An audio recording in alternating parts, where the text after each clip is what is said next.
Class 7 science का एक नया चैप्टर न्यूट्रिशन इन एनिमल्स। इसके पहले का चैप्टर था न्यूट्रिशन इन प्लांट्स। और एनिमल्स जो होते हैं वो प्लांट पर डिपेंड होते हैं for their food. That's why जो एनिमल्स हैं वो कौन सा मोड ऑफ न्यूट्रिशन फॉलो करेंगे? हेट्रोट्रॉप्स। हेट्रोट्रॉप्स का मतलब एक ऐसा मोड ऑफ न्यूट्रिशन जिसमें कोई भी लिविंग बीइंग एक दूसरे लिविंग बीइंग पर डिपेंड करता हो अपने फूड के लिए। तो एनिमल किस पर डिपेंड करते हैं? प्लांट पर। As we know plants are called producers. Plant को हम क्या बोलते हैं? प्रोड्यूसर बोलते हैं, क्योंकि कोई भी कंज्यूमर, चाहे वो प्राइमरी कंज्यूमर या सेकेंडरी कंज्यूमर हो, उसके फूड का सोर्स अल्टीमेटली या इनडायरेक्टली क्या होता है? प्लांट होता है। तो एनिमल किसी और पर डिपेंड करते हैं अपने फूड के लिए। दैट्स वाई ये आते हैं हेट्रोट्रॉप्स में। और हेट्रोट्रॉप्स भी कई ब्रांचेस में डिवाइड है। सबसे पहला हर्बीवोर। तो एक ऐसे एनिमल या एक ऐसा एनिमल जो सिर्फ प्लांट्स कंज्यूम करता हो, कंज्यूम प्लांट्स, तो ऐसे लिविंग बीइंग को हम क्या बोलते हैं? हर्बीवोर बोलते हैं। इसका एग्जांपल है काऊ। इसी हेट्रोट्रॉप की दूसरी ब्रांच है कार्निवोर्स। एक ऐसा एनिमल जो दूसरे एनिमल को कंज्यूम कर जाएगा, उसको खा लेगा, वो होगा कार्निवोर्स। Example lion. हेट्रोट्रॉप्स की नेक्स्ट ब्रांच है ओमनीवोर्स। मीन्स ऐसे एनिमल जो प्लांट और एनिमल दोनों को कंज्यूम करते हों, वो हो जाएंगे ओमनीवोर्स। For example crow. ऐसे भी एनिमल होते हैं जो एक डेड एनिमल की फ्लैश को कंज्यूम, तो ऐसे एनिमल्स होते हैं scavengers. Consume flash of dead animals, जो डेड एनिमल की फ्लैश यानी मांस को खाएंगे। एग्जाम्पल के लिए वल्चर। पैरासाइट्स क्या होते हैं? जो किसी दूसरे एनिमल की बॉडी पर रहेंगे और उसी से अपना फूड कंज्यूम करेंगे बिना उसको मारे या बिना उसका शिकार किए। For example mosquito. मॉस्किटो क्या करता है? हम सोते रहते हैं या जगते भी रहते हैं, तब भी हमारे बॉडी पर आके बैठेगा और अपने एक ट्यूब जैसे स्ट्रक्चर से अपना हमारा जो खून है वो सक कर लेता है बिना हमको किल किए। वो अलग की बात है कि अगर उससे हमें कोई बीमारी हो जाए, जान चली जाए बाद में, वो एक अलग मैटर है, बट वो बिना हमारा शिकार किए बस खून चूस कर उड़ जाता है। तो ऐसे एनिमल्स को हम बोलते हैं पैरासाइट्स। और सबका मैंने एक एक एग्जाम्पल दिया है, आप और भी एग्जाम्पल नोट डाउन कर सकते हैं खुद से। एक होता है होलोजोइक न्यूट्रिशन। तो ये एक ऐसा मोड ऑफ न्यूट्रिशन है जिसमें कोई भी लिविंग बीइंग एक सॉलिड फूड कंज्यूम करता है थ्रू माउथ, मतलब मुंह से एक सॉलिड फूड कंज्यूम करेगा और अपनी बॉडी के अंदर लेके जाएगा। अब आप सोच रहे होंगे कि सर हर एक तो ऐसा करता है, लेकिन ज़रूरी नहीं है कि हर एक एनिमल वो होलोजोइक न्यूट्रिशन ही फॉलो करे। फॉर एग्जांपल अमीबा, जो एक यूनिसेलुलर ऑर्गेनिज्म है, वो किसी भी तरीके के माउथ, मतलब उसके पास मुंह नहीं होता जिससे वो फूड को कंज्यूम कर ले, राइट? तो वो क्या करता है अमीबा? आपको पता ही है कि अमीबा का जो शेप होता है वो अनडेफिनेट, मतलब कि इनडेफिनेट होता है, मतलब अनिश्चित होता है। फॉर एग्जांपल यहाँ पर उसको फूड दिखाई दे गया, ये एक अमीबा है, उसको यहाँ पर फूड दिखाई देता है। अब ये अमीबा क्या करेगा? अपनी बॉडी स्ट्रक्चर को कुछ इस तरीके से डिज़ाइन करेगा जैसे लगेगा कि यहाँ पर एक फिंगर लाइक प्रोजेक्शन क्रिएट हो रहा है, जिसको हम लोग स्यूडोपोडिया बोलते हैं। और धीरे धीरे ऐसे करते करते ये अमीबा इस फूड को अपने अंदर लेके चला जाएगा। ये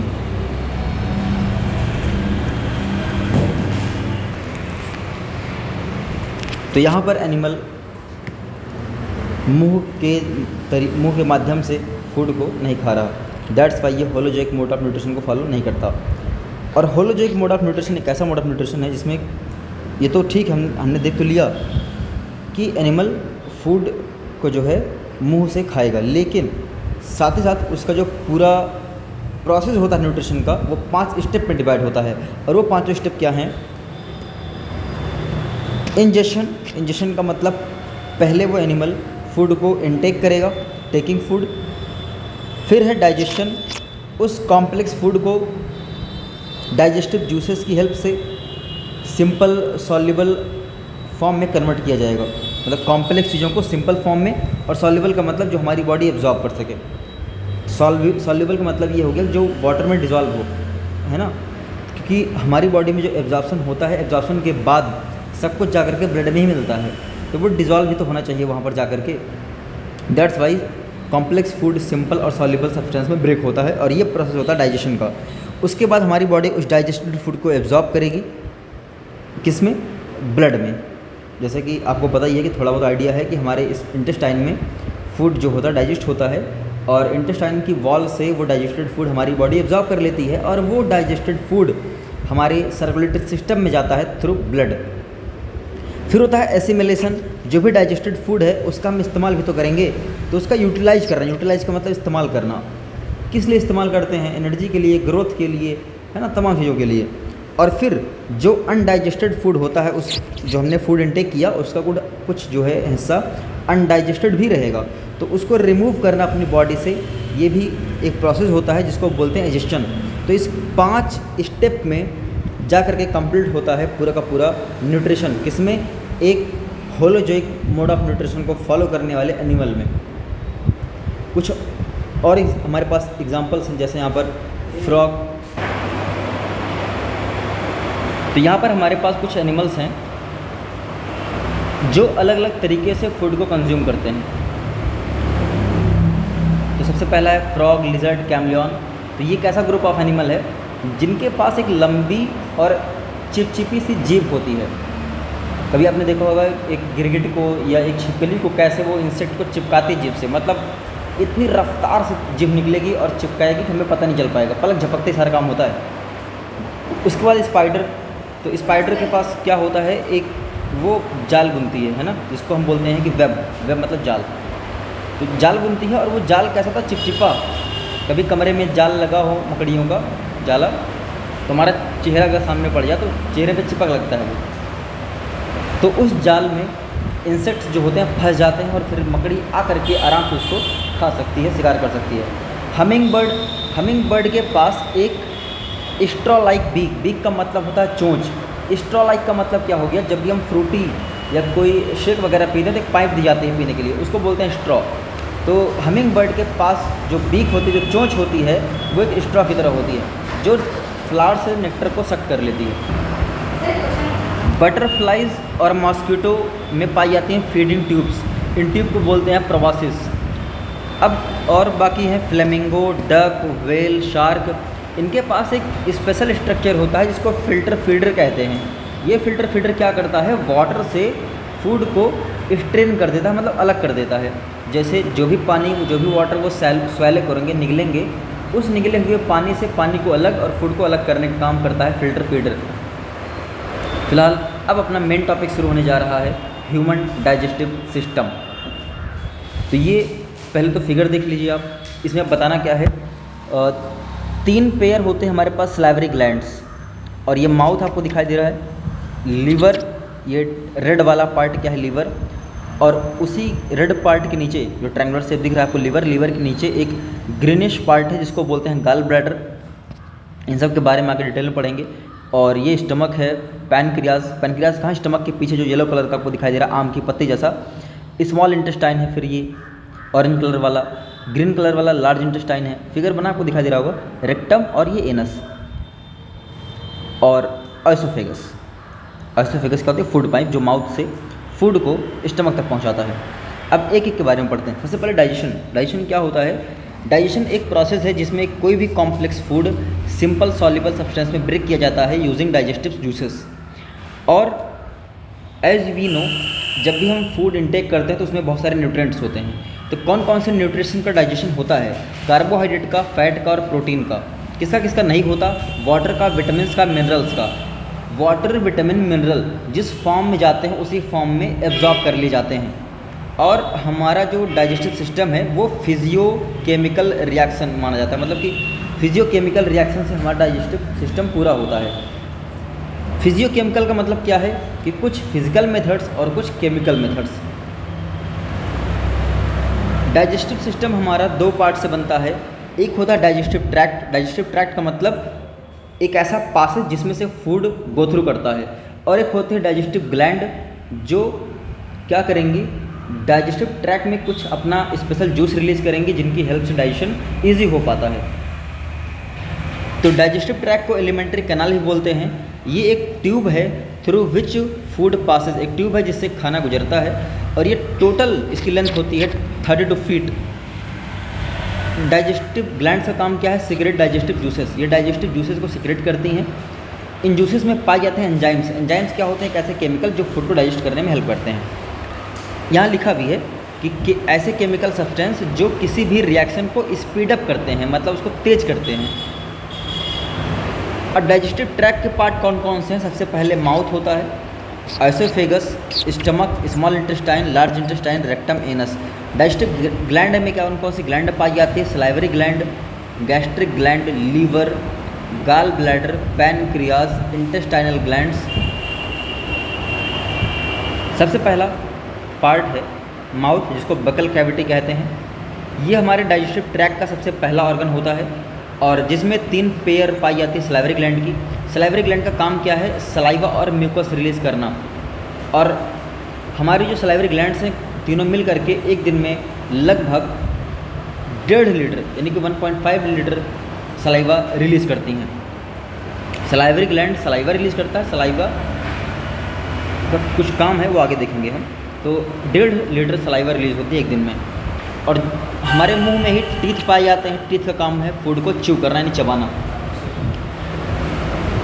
माउथ में ही टंग होती है। टंग का काम क्या है? Mixes the food with saliva. Tongue का काम होता है फूड को सलाइवा से मिक्स करना। फंक्शन ऑफ सलाइवा, तो सलाइवा का मेन काम क्या है?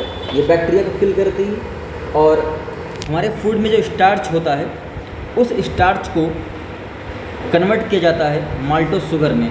और सलाइवा में पाए जाते हैं कुछ एंजाइम्स जैसे अमाइलेज और टाइलिन।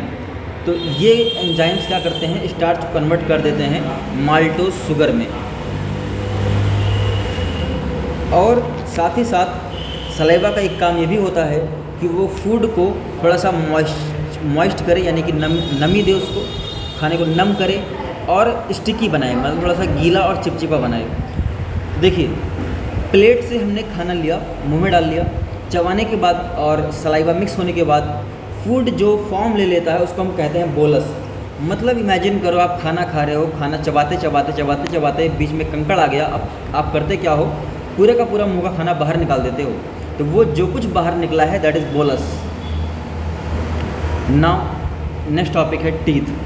तो टीथ क्या है भाई? एक हार्ड स्ट्रक्चर होता है जो फूड को च्यू यानी चबाने का काम करता है, और हमारे फेस को, हमारे चेहरे को एक शेप प्रोवाइड करता है। अभी आपके सारे दांत गिर जाएं तो आपकी शक्ल बिल्कुल बदल जाएगी, है ना? शाहरुख खान से बिल्कुल कादर खान बनने में टाइम नहीं लगेगा। और बोलने में भी हेल्प करता है। कभी बूढ़े लोगों को देखो जिनके दांत गिर चुके हों, उनको बोलने में काफ़ी प्रॉब्लम्स आती है। बोलते हैं लेकिन कुछ क्लियर नहीं होता। और जो दांत हमारे रूटेड इन सेपरेट सॉकेट्स, हर एक दांत अलग होता है और वो सॉकेट में रूटेड होता है। मतलब वो जैसे पेड़ होते हैं उनकी जड़ गई होती है मिट्टी में, वैसे ही दांतों की जड़ गई होती है हमारे गम्स में यानी कि मसूड़ों में। और ये है भाई टूथ का पूरा स्ट्रक्चर। सबसे पहले ये वाला पार्ट देखते हैं, लेफ्ट साइड वाला जो दांत दिया गया है। ऊपर का पार्ट जो दिखता है इसको क्राउन बोलते हैं, बीच का पार्ट नेक होता है, और वो पार्ट जो नहीं दिखता उसको रूट बोलते हैं। और लेयर्स की बात की जाए, सबसे ऊपरी लेयर होती है एनामेल, उसके बाद वाली लेयर होती है डेंटाइन। एनामेल सबसे हार्डेस्ट लेयर होती है, डेंटाइन थोड़ा सा मुलायम होता है, ज़्यादा भी नहीं। उसके नीचे आ जाता है पल्प कैविटी। पल्प कैविटी का मतलब जहाँ पर मसल्स होती हैं, मांस होती हैं, और वहाँ पर ब्लड वेसल आई होती हैं। और गम्स आप देख सकते हैं जो पिंक कलर का दिखाई दे रहा है, गम्स में ही क्या होते हैं? दांत रूटेड होते हैं। और ये रूट कैनाल है। फिगर में देखो सब कुछ क्लियर हो जाएगा, मुझे ज़्यादा बताने की ज़रूरत नहीं पड़ेगी। और ये पूरा पार्ट है बोन। यहाँ क्या है? हड्डियाँ। ये बोन है, और यहाँ पर एक सीमेंटिंग मटेरियल है। और उस पल्प में दो चीज़ें गई हैं, एक नर्व्स और ब्लड वेजल्स। ब्लड वेजल्स का काम कुछ और होता है और नर्व्स का काम कुछ और होता है। नर्व्स का काम क्या है? चीज़ों को फिल करना। जब कभी हमें दांत सड़ जाते हैं हमारे, तो हमें ठंडा गर्म ज़्यादा लगता है, दर्द होता है, और दर्द होता है इस नर्व्स की वजह से। तो नर्व्स क्या है? हमारे ब्रेन से कनेक्टेड है, जो सारा मैसेज लेकर के दिमाग को पहुंचाती हैं।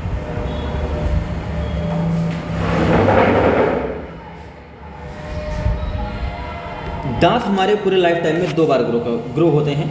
पहली बार जब दांत ग्रो होता है उसको टेम्परेरी टीथ बोलते हैं, दूसरी बार जब दांत ग्रो होता है उसको परमानेंट टीथ बोलते हैं। और जो टेम्परेरी टीथ होते हैं वो 20 ही होते हैं, टोटल 20 टीथ ग्रो होते हैं।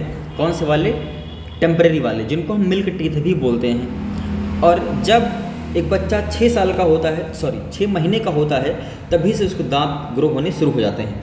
और 10 साल या कह लो 12 साल, और ये एज काफ़ी डिफर भी करती है, अलग अलग बुक में अलग अलग दिया रहता है और अलग अलग पर्सन पर भी अलग अलग एज होती है। ये सारे के सारे दांत गिर जाते हैं, है ना। क्या लिखा है? Falls off by the age of 10 years. तो 10 से 12 साल तक ये सारे दांत गिर जाते हैं। कौन से वाले दांत? भाई मिल्क टीथ, है ना, जो टेम्परेरी हैं, जो 20 थे। उसके बाद फिर धीरे धीरे ग्रो होंगे परमानेंट टीथ, और इनकी संख्या टोटल होती है 32। अभी आपके भी मुंह में टोटल 32 टीथ नहीं है, बाद में आते हैं।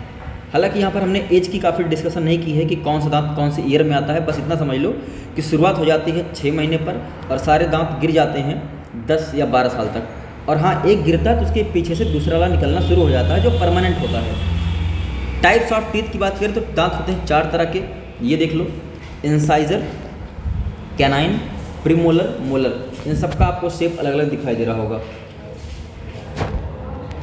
तो अगर मैं बात करूँ टेम्परेरी टीथ की, तो इंसाइजर्स होते हैं 8, कैनाइन्स होते हैं 4, प्रीमोलर्स होते हैं 8, और मोलर्स यानी कि टेम्परेरी टीथ में मोलर नहीं आते।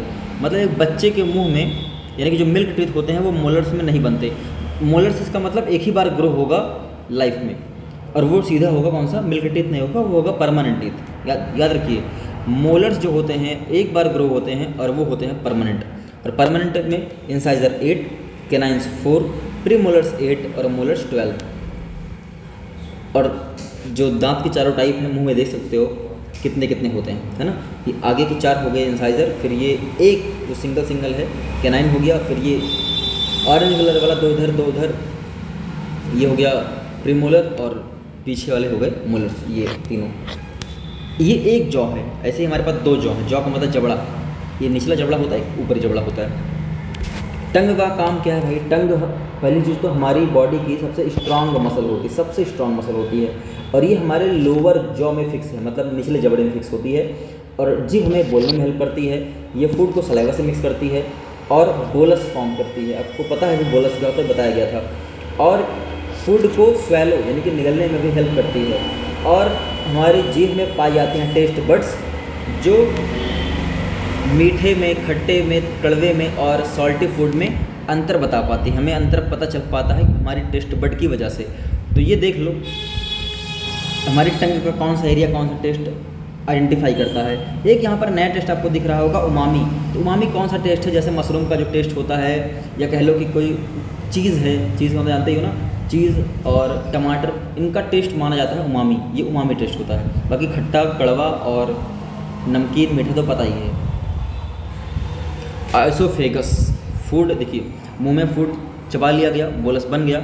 अब वो बोलस आइसोफेगस के थ्रू पहुंचेगा हमारे स्टमक में। तो आइसोफेगस एक लंबी सी ट्यूब होती है, मस्कुलर ट्यूब होती है 30 सेंटीमीटर की, जिसका काम है माउथ से स्टमक तक बोलस को पहुंचाना। और इसमें कोई भी डाइजेशन नहीं होता है, बस इसका काम है सिर्फ एक रास्ता देना। और जिस मूवमेंट से आइसोफेगस से बोलस नीचे उतरता है, उस मूवमेंट को बोलते हैं पेरिस्टाल्टिक मूवमेंट या फिर पेरिस्टाल्सिस। और ये कैसे होता है, यहाँ देखो, तो ऊपर की तरफ कॉन्ट्रैक्ट होता है, मतलब जहाँ भी बोलस रहेगा उसके ऊपर की मसल क्या करेगी? कॉन्ट्रैक्ट करेगी, एक प्रेशर बनाएगी, और वो बोलस नीचे उतरता जाएगा, ठीक है। और नीचे वाला पार्ट क्या होता रहता है? रिलैक्स होता रहता है। तो पूरा फिगर आराम से देख लो, कोई जल्दबाजी नहीं है। और हमारे गले से 2 पाइप उतरी हैं, एक विंड पाइप और एक फूड पाइप। विंड पाइप को ट्रैकिया बोलते हैं और फूड पाइप को आइसोफेगस बोलते हैं। तो आइसोफेगस पीछे से गया है, ट्रैकिया आगे से आया है, राइट। मतलब अगर कोई हमारा गला पकड़े तो ज़्यादा पॉसिबिलिटी है कि हमारा ट्रैकिया पकड़ रहा है, ना कि हमारा आइसोफेगस पकड़ रहा है।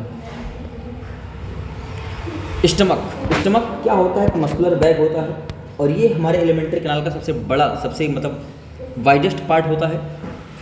और यहाँ पर फूड 1 to 4 आवर, 1 से 4 घंटे के लिए खाना ठहरता है। वो डिपेंड करता है किस तरह का फूड आपने कंज्यूम किया है। फल खाया है कि कोई अनाज खाया है। फल खाएंगे, सब्जी खाएंगे, जल्दी पच जाएगा। वहीं कोई अनाज खाएंगे तो लंबे समय तक वहीं रहेगा। स्टमक की वॉल्स में पाई जाते हैं गैस्ट्रिक ग्लैंड्स। गैस्ट्रिक ग्लैंड्स क्या होती हैं? ये सिक्रेट करती हैं कुछ ना कुछ गैस्ट्रिक जूसेस, और इन जूसेस में पाया जाता है क्या क्या? 2 एंजाइम हैं, पेप्सिन और रेनिन नाम के 2 एंजाइम हैं, और इन्हीं गैस्ट्रिक ग्लैंड से म्यूकस रिलीज होता है और HCl भी रिलीज होता है। अब HCl क्या है भाई? हाइड्रोक्लोरिक एसिड है। इस एसिड का काम क्या है? माइक्रो ऑर्गेनिज्म को किल करना और उस फूड के डाइजेस्ट होने के लिए एक एसिडिक मीडियम क्रिएट कर पाना। एसिडिक रहेगा, माफ़ कीजिएगा यहाँ पर, this is acidic, not acidic, ये एसिडिक है। तो एक एसिडिक मीडियम प्रोवाइड करता है, क्योंकि देखो जो पेप्सिन है ये अपना काम तभी कर पाता है जब इसको एसिडिक मीडियम दिया जाए, बिना एसिड के अपना काम नहीं कर सकता। अच्छा, म्यूकस का काम क्या है? तो जो HCl होता है वो बहुत ही खतरनाक केमिकल होता है, वो हमारी स्टमक की वॉल्स को डैमेज कर सकता है। तो उससे बचाने के लिए म्यूकस की एक लेयर लगी होती है स्टमक की वॉल्स पर। पेप्सिन का काम क्या है? ये प्रोटीन को पेप्टोन में कन्वर्ट करता है। रेनिन का काम क्या है? देखिए, रेनिन एक ऐसा एंजाइम है जो सिर्फ बच्चों में पाया जाता है, लिखा ना ओनली इन्फेंट, इन्फेंट का मतलब किड्स में पाया जाता है। और रेनिन का काम क्या है? दूध में जो प्रोटीन होता है ये उसको डाइजेस्ट करता है।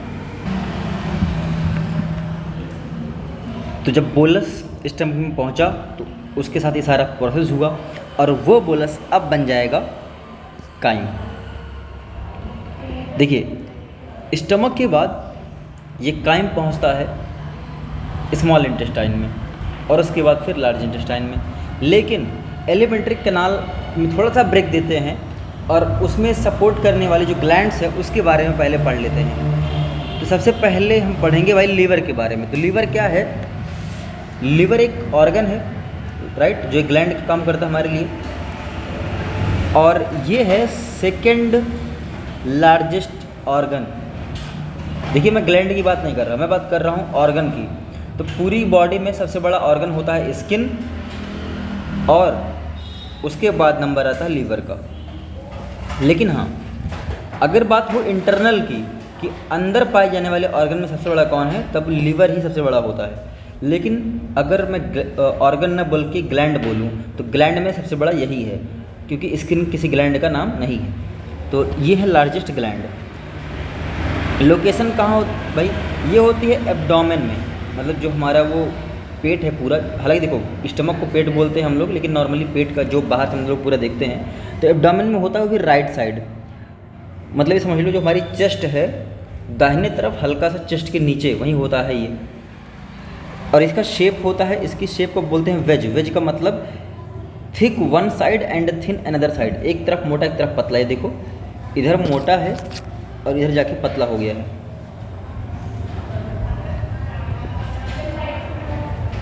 कलर होता है रेडिश ब्राउन, वेट होता है 1.5 किलो का, और अगर इसको टच किया है तो रबड़ जैसा फील होगा। और ये बनाता क्या है? प्रोड्यूसेस बाइल, ये बाइल बनाता है, और उस बाइल को हम लोग गाल भी बोलते हैं। तो ये बाइल है क्या? एक येलोइश फ्लूइड होता है जो फैटी फूड को डाइजेस्ट करने में हेल्प करता है। तो ये लीवर का वो काम है जो हमें पढ़ना चाहिए डाइजेशन के लिए। बाकी पढ़ ही रहे हैं तो और भी पढ़ लेते हैं, क्योंकि लीवर के बहुत सारे और भी काम हैं। जैसे ये जो है विटामिन्स को स्टोर करता है, मिनरल्स को स्टोर करता है, ब्लड को स्टोर करता है, ब्लड को फिल्टर भी करता है, और हमारी बॉडी से टॉक्सिन्स को, ड्रग्स को रिमूव भी करता है। Helps in maintaining the body temperature, body temperature को मेंटेन करने में हेल्प करता है, और ये हमारी बॉडी का नॉर्मल टेम्परेचर है।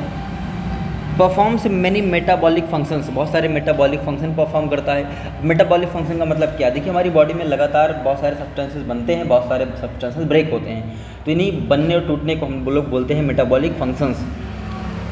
अब ये गाल ब्लैडर क्या होता है? देखिए, लीवर एक ऐसा ऑर्गन है भाई, लार्जेस्ट ग्लैंड तो है ही, उसका काम क्या है? बहुत सारे काम है। एक काम होता तो बताता मैं क्या काम होता है, उसके बहुत सारे काम होते हैं। तो देखिए, वो है एक बिजी ऑर्गन, बहुत व्यस्त रहता है, तो उसके पास इतना टाइम नहीं है कि वो बाइल बनाए भी और टाइम टाइम पर रिलीज़ करे। तो वो क्या करता है? वो बाइल बना करके अपने एक असिस्टेंट, जिसका नाम है गाल ब्लैडर, तो गाल ब्लैडर समझ लो लीवर का असिस्टेंट है। तो लीवर क्या करेगा? बाइल बना करके गाल ब्लैडर को दे देगा कि भाई तुम देखो, जब जब फूड आए, जब जब ज़रूरत पड़े तो तुम रिलीज़ करो, है ना। तो गाल ब्लैडर क्या है? ये लीवर के नीचे ही पाया जाता है।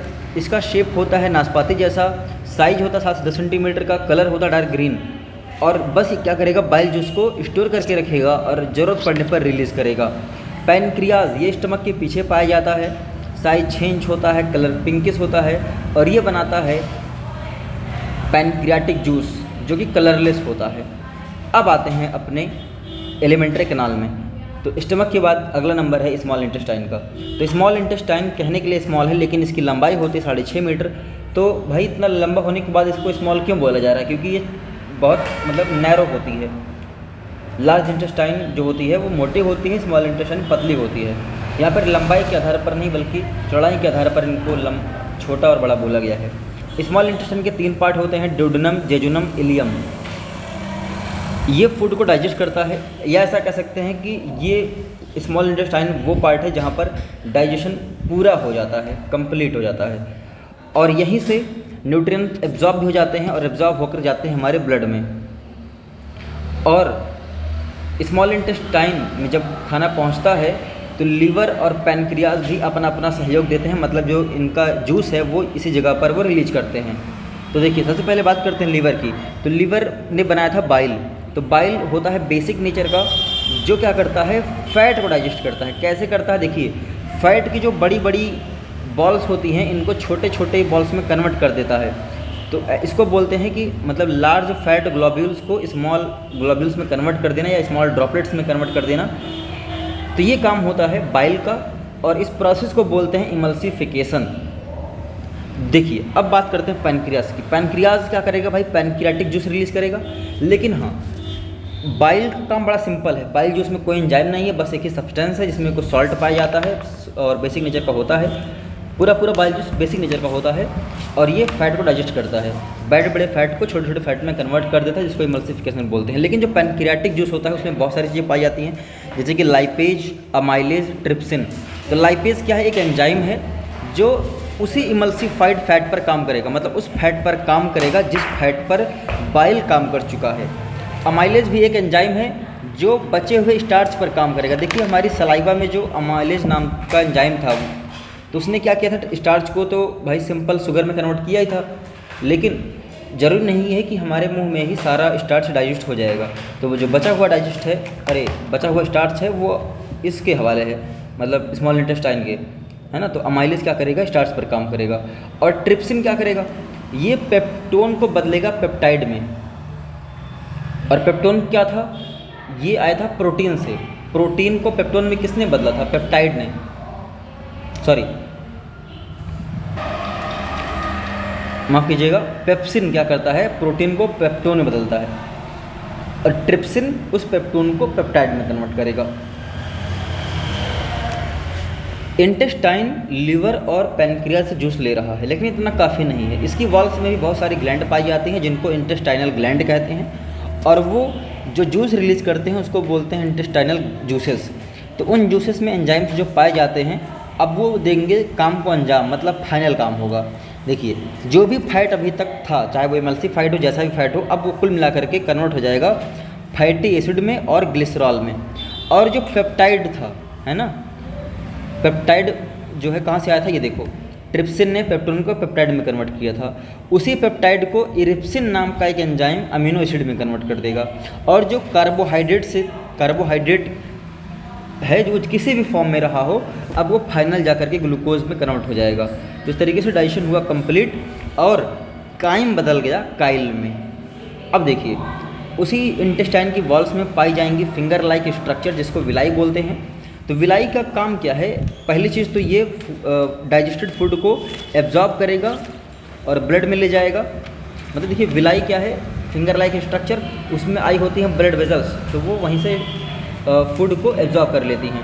लेकिन विलाई की ज़रूरत क्यों पड़ी? डायरेक्ट वॉल से ही एब्जॉर्प्शन क्यों नहीं हो पाया? क्यों ज़रूरत पड़ गई इसकी? तो क्योंकि ये एरिया को बढ़ा देता है। मतलब आप ये सोच लीजिए कि अगर वॉल होती सीधी सीधी होती तो इसका एरिया मान लेते समथिंग आया, कुछ भी आया, एरिया कुछ भी आया।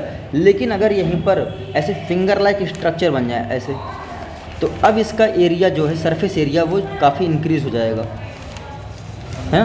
तो इस तरीके से फिंगर लाइक प्रोजेक्शन पाई जाती है।